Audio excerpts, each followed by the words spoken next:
le Mékong est le plus important fleuve du Cambodge. Il descend le pays dans sa longueur pour devenir delta au Vietnam. Avant cela, un de ses affluents a formé le Tonlé Sap, un lac-rivière situé au centre du pays et dont la traversée conduit vers Siem Reap et les temples d'Angkor. Le Tonlé Sap est le plus grand lac d'eau douce d'Asie du Sud-Est.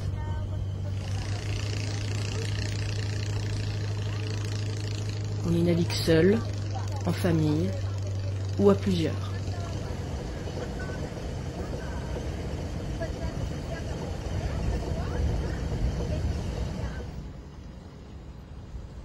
Barrage naturel absorbant les crues du Mékong, sa superficie passe de 3000 km² pendant la saison sèche à 13 000 km² pendant la saison des pluies. Sur ses eaux, quelques 170 villages flottants, habités par des Cambodgiens, mais aussi des Vietnamiens, attirés par ses ressources halieutiques. Plus grande réserve mondiale de poissons d'eau douce, la pêche est ici l'activité principale des habitants.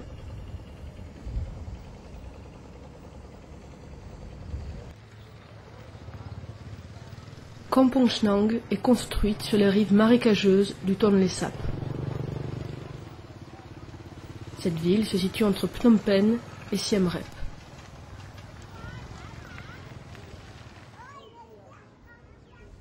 Principale ressource alimentaire des habitants, le poisson sèche au soleil, à même le sol.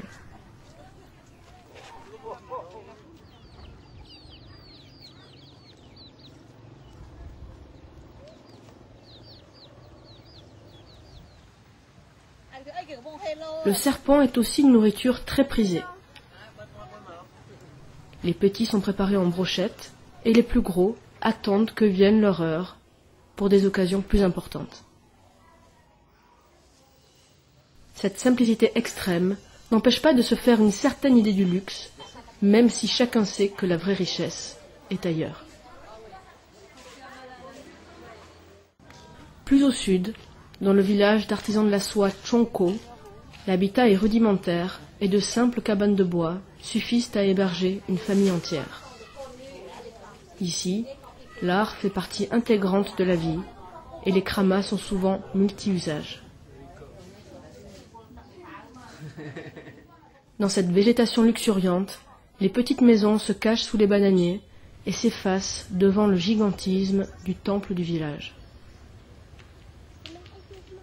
Les serpents najas semblent attendre l'arrivée d'un roi quand ils ne sont là que pour accueillir les offrandes quotidiennes des habitants du village. On pratique ici le bouddhisme Theravada, héritier de la doctrine originelle de Bouddha. Les murs du temple racontent des scènes du Ramayana et rien ne semble ici assez beau pour célébrer l'éveillé.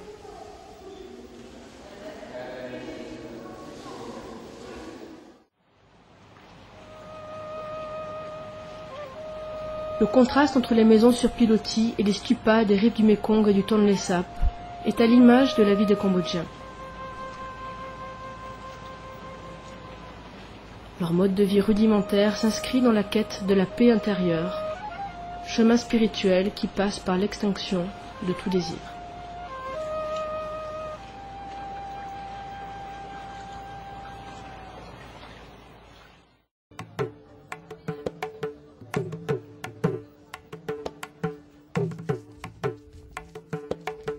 Angkor Wat est le plus grand édifice religieux de la planète. Il a été construit au début du XIIe siècle sous le règne de Suryavarman II. Depuis cette époque, ce temple n'a jamais été laissé à l'abandon et aujourd'hui encore, il est habité par des moines bouddhistes.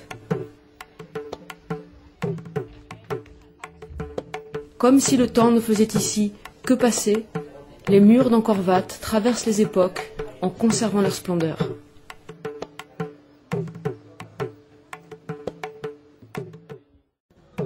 Angkor Wat est un temple montagne. Dans la religion hindoue, sa structure architecturale symbolise une réplique miniature de l'univers. Sa tour centrale représente le mont Meru, montagne sacrée au centre du monde, entourée de continents que sont les cours intérieures et d'océan que son nez d'ouvre. Le serpent Naja relie ce monde des dieux à celui des hommes.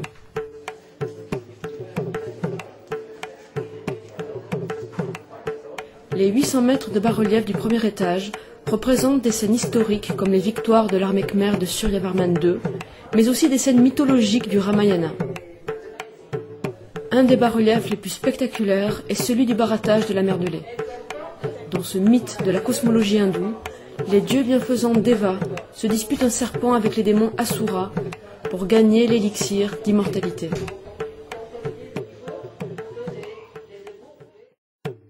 En passant l'enceinte d'Angkor Wat, le visiteur emprunte un chemin chargé d'histoire pour être au centre de la création du monde, là où tout a commencé. Tous les temps sont présents dans les murs du temple et plusieurs perceptions se partagent un seul et même espace. Un présent qui renvoie au temps passé,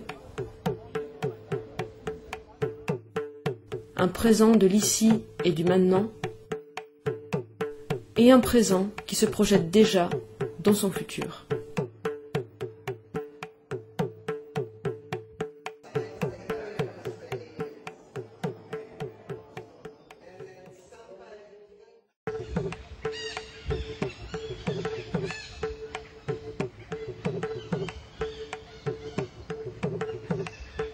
Angkor Thom a été la dernière capitale de l'Empire khmer. La cité a été construite à la fin du XIIe siècle, à l'apogée de cette civilisation marquée par son souverain, Jayavarman VII. En pleine jungle, son ensemble monumental couvre plus de 10 km² et aurait abrité plus d'1 million d'habitants.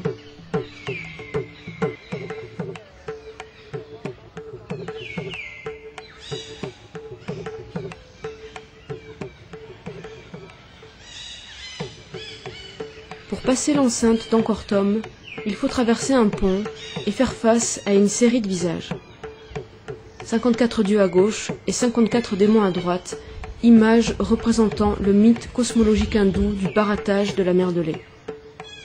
On attribue un autre sens à cette entrée. Elle serait un passage vers le monde des dieux. Ainsi, en pénétrant dans Angkor Thom, votre main droite, qui symbolise vos actions, est du côté des démons. En revanche, en ressortant du temple, elle sera sous l'influence des génies bienfaisants. Ce court passage dans le monde divin aura fait de vous une personne meilleure. Que regardent les 216 visages des 54 tours du Bayon? La visite d'Angkor Thom est-elle un examen de conscience? Ces statues à l'effigie de Bouddha ont-elles le pouvoir de sonder l'âme? Il est impossible de leur échapper. Elles sont omniprésentes.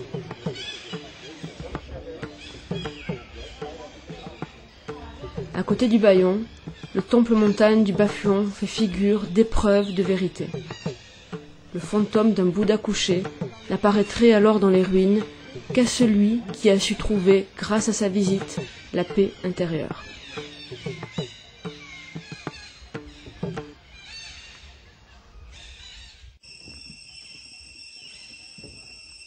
Des tours tentent de s'élever au milieu des arbres. Des sifflements emplissent l'espace sonore qui ne sont ni le chant des sirènes, ni celui des apsaras cachés derrière des éboulis. Ces sons, tout aussi inquiétants que mystérieux, sont ceux émis depuis les arbres par de simples grillons. À moitié en ruine, ce temple d'Angkor semble comme oublié dans la jungle cambodgienne.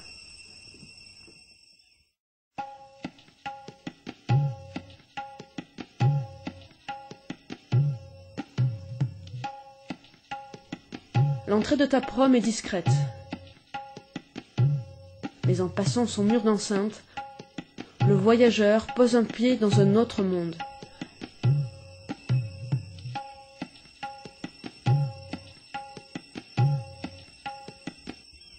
Un monde dans lequel la nature a repris ses droits. En tissant leur toile sur les ruines, les imposantes racines des arbres semblent s'être nourries de la splendeur passée des lieux. La magie du site tient à cette symbiose parfaite entre la main de l'homme et celle de la nature. Cette porte est-elle celle d'un temple, ou bien est-ce un passage secret qui conduit dans les entrailles d'un arbre? Empreinte d'une civilisation aujourd'hui disparue, quelques bas-reliefs rappellent que ce site fut un jour un monastère que le roi Jayavarman VII dédia à sa mère à la fin du XIIe siècle. Aujourd'hui, le temple a laissé derrière lui les fastes de l'ancienne civilisation khmère. Miracle de la réincarnation, de vieilles pierres prêtes à s'effondrer vivent une renaissance sublime grâce au travail patient de la nature. Les racines des arbres n'étranglent pas les ruines, elles leur offrent une seconde vie.